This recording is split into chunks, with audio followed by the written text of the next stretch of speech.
Hello guys, Wilsonbox here, this time to talk about Ancient of Battlefield Stage 7.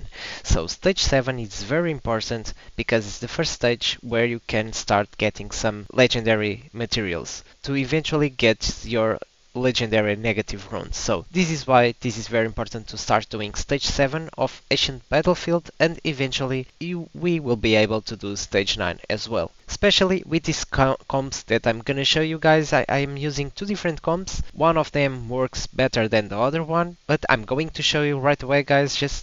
Let's have a look to this boss firstly. So on this stage, if we want to apply any debuffs on him or dispel something, we are going to need at least 170 accuracy, or we will risk to fail any dispel. So this boss is a bit tricky. He has two repeated skills, so his first skill will be this one, firstly, on a shield form, and he's gonna be able to deal necrotic damage to the furthest enemy and inflict stun on them for 5 seconds if the status cannot be inflicted on this spell in this duration.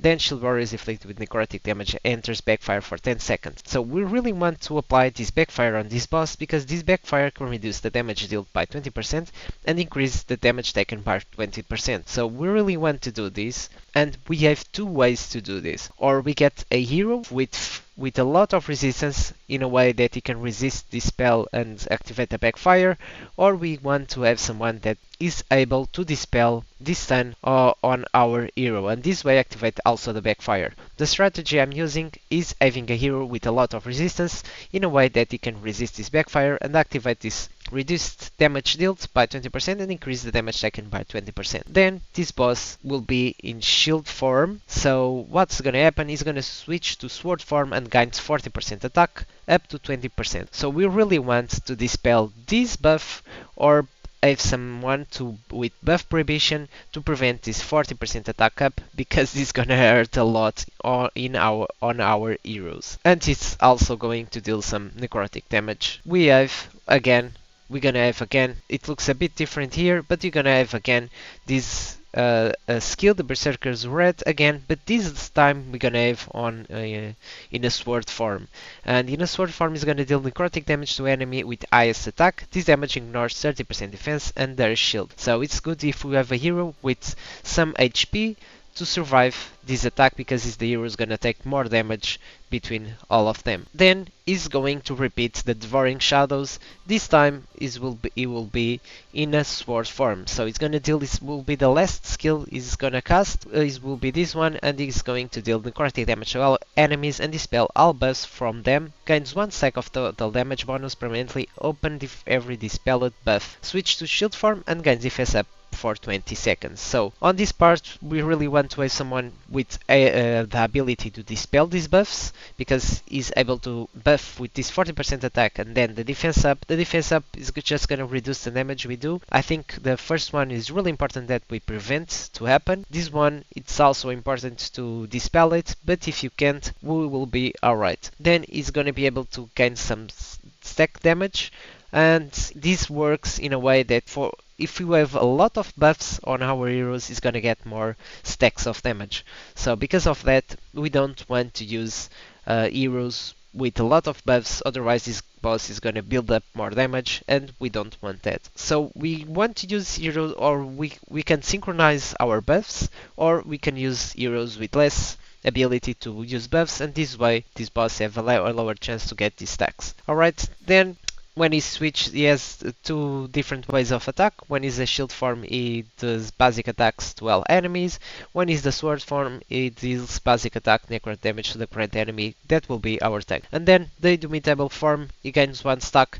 Then the Indomitable form, he reduces ultimate down effect inflicted on Grentius by 50%. Additional for every 20%, 25% loss, Grentius gains 75% damage reduction for 15 seconds, and this effect can be accumulated. This is our boss. Now let's have a look at the comp I'm using, or the lineups. So I have two lineups, and they work both well on stage 7, but if I want to do stage 8, then one of them is weaker and the other one is stronger. So I have two, they are a bit similar, just the DPS I'm using two different ones. You can swap the DPS I'm using, so this is the best comp I'm using at the moment. Voresh, I'm using Voresh, Garius and Clovis on both lineups. So Voresh is important because it's going to apply buff prohibition on this boss skill, and this way he's not going to be able to cast the attack up on himself, and his battle skill, we have a 60% chance if you have scrolls on him to dispel one buff from them, so we're gonna have the chance to dispel the buffs from this boss. Then we have Garius. Garius is here just for giving a lot of healing to everyone. I'm just gonna switch these hands to ones with defense percentage because we want to have a lot of defense on this guy to increase his healing. And then we have Clovis. Clovis is important here. He's going to inflict attack penalty 2 on this boss, especially on his ultimate, and this way getting less damage because the ultimate boss of this guy, it does a lot of damage. About the timings, we don't really need to do any timings. I'm being able to do this on auto mode, but if we really want to debuff to prevent this boss to activate his ultimate, it's always good if you set like 18 or 19 seconds on Voresh ultimate to prevent the attack up buff. Alright guys, because this boss, it takes, let's see if we can show you guys. Yeah, so this boss takes 5 seconds on the second skill, or the first skill, and then 4 seconds on the second. So it's gonna recast both skills. So a full set of skills, a full cycle, it's 18 seconds. So 19 seconds will be when he's starting his skills from the beginning. And then I have these two characters. Okay, Usha is a really good damage dealer, and I have Drist. Hopefully if you got Drist from the last season, you can use him. So, and I'm using both because they don't have a lot of buffs. I mean, she's able to cast attack speed up, so it's not a perfect hero that you want to use here.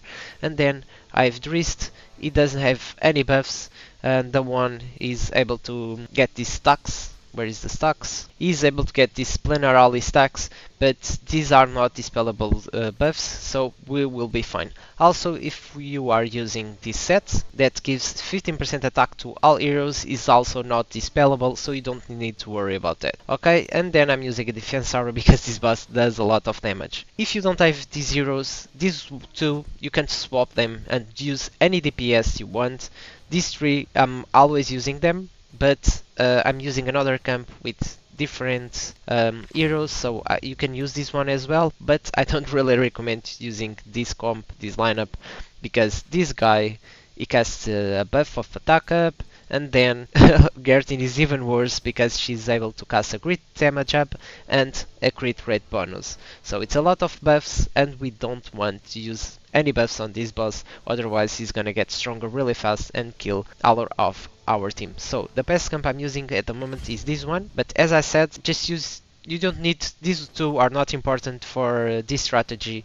These three are important because we need attack penalty on him, we need healing, and we need this guy for a buff prohibition and dispelling these buffs. Okay, these two can be replaced for any DPS, just two good DPSs. Use two that are not able to cast any buffs on anyone, and will be much better and much easier.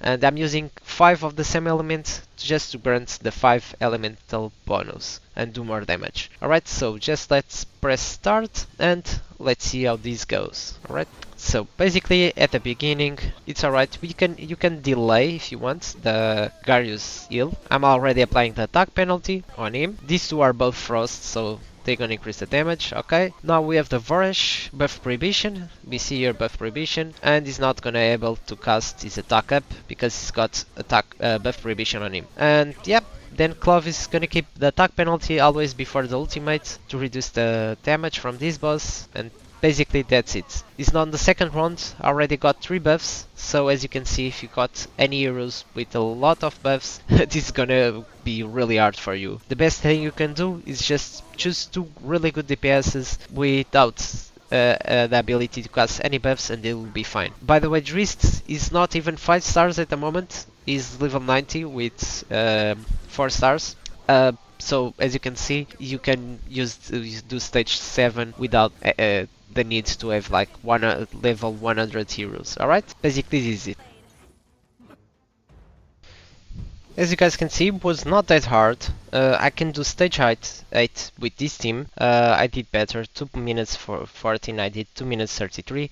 But on this stage, it's really good. You are able to get epic runes and also epic materials, and the most important ones, legendary materials. It's the first stage you can get legendary materials, and will be a really good one to farm and get these runes to get your hero stronger for all the other dungeons. So guys, I hope this guide helped you guys. If you have any questions, just leave on the comments. Remember, you don't really need to use these 2 DPS, you can use another ones. You don't need to clove, you just need someone with ability to cast attack penalty. And then just remember some healing and buff prohibition or dispelling. You can use this team. You can use Clovis, Garius, and Garius and Vorash are the really important ones. And then you can replace these 3 for other ones that you have. Alright guys, so I hope you guys liked this video. If you liked it, don't forget press that like button, subscribe to my channel to follow more content like this. Thanks for watching and see you next time.